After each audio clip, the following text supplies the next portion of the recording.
Hello, welcome to my videos and my blog. In this time, I'm going to talk about the MLB 2025 standings week 3.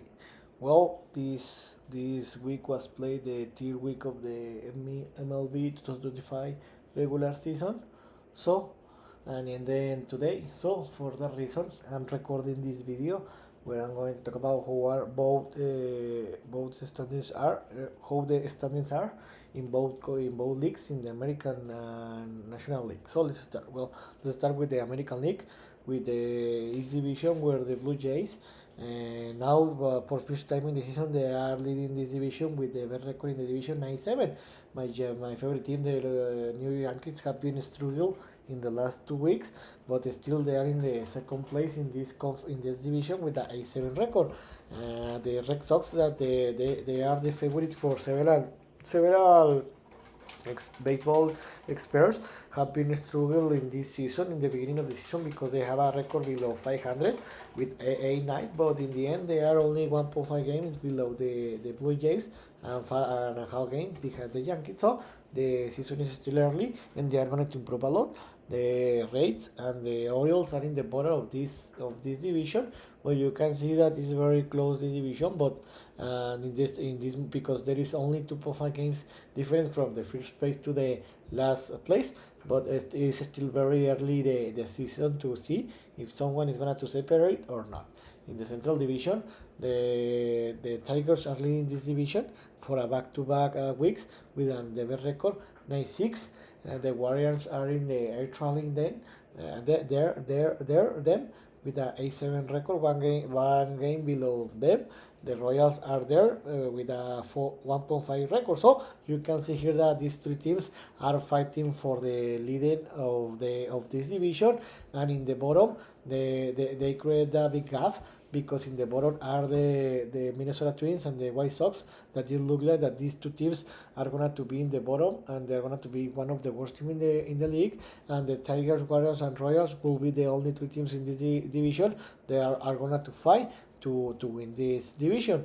And in the West Division, for a third consecutive week, the Anaheim Angels are leading this division. It's a surprise for everyone because in the last 10 years they have been one of the worst teams in the league.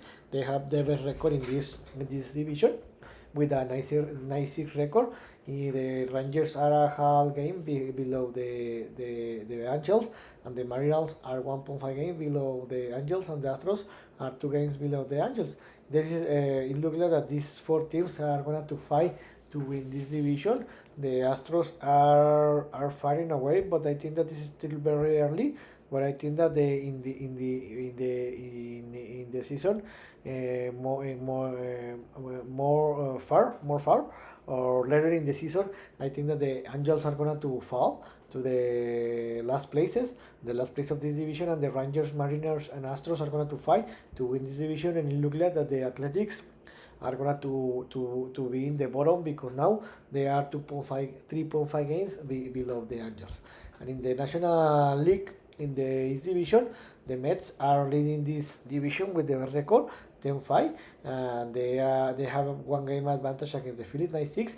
And I think that in this moment the Marlins are the surprise because they have a record of about 500 in the first 3 weeks. I think that this is a surprise from everyone, but I think that the Marlins are gonna to fall more because I think that they don't have team to compete against the top teams.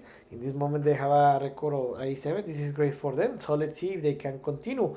The Nationals are in the 4th place with a 6-9, and the Braves are still in the bottom with a 4-11 record. Remember that they started very bad the season where they started 0-8, where they lost against the Dodgers and Padres. So I think that it's very difficult to recover, but there are 7 games in this moment below 500. But let's see if they can recover or not, because according to some experts, they were the favorite to win this division and to fight the Dodgers. And the Central Division, the Cubs are creating that gap because in this moment they have 2 game advantage against the Brewers and the Reds, and 2.5 game against the Cardinals, where they have the best record in in the division with a 11-7 record. Remember that they have played two more games than the rest of the teams of this division. For that reason, they are leading this division. The Brewers and the Reds have a 500 record. The Cardinals are one game below the 500. The 500 and the Pirates look like that they are going to be one of the worst team in the league. And in the last division, the West Division, the best division in this moment in the league, because they have the three best team in the league at this moment. The Padres are leading this division with the best record in the league, 13-3. They have undefeated in home, 10-0. This is amazing for them. In this moment, they have a 1.5 game advantage against the San Francisco Giants. In this moment, have a record of 11-4, and they are one of the surprises of the season. And the Dodgers, that are the reigning champion team, have been struggling in the last 2 weeks because they fell to the third place in his division with that 11-6 record. Yesterday they were humiliated by the Cubs, where they lost 0-16, the second worst loss in his history. So they are not playing a very great baseball, but I think that in the end they're going to recover. They're going to win this division, and I think that the most probably they're going to win the World Series, but it's still very early. The Diamondbacks have a 9-7 record. They are going to fight alongside the Padres, Giants, and Dodgers to try to enter to the playoffs. And the rookies in this moment are the worst team in the league with a 3-12 record, and they are going to be one of the worst team in the league. So in this video, talk about how are the MLB 2025 standings are through 3 weeks of games in both leagues, in American and National League. So I hope you like this video, and if you have any comment or suggestion, you can write me in another social media platform. So see you next video. Gibran.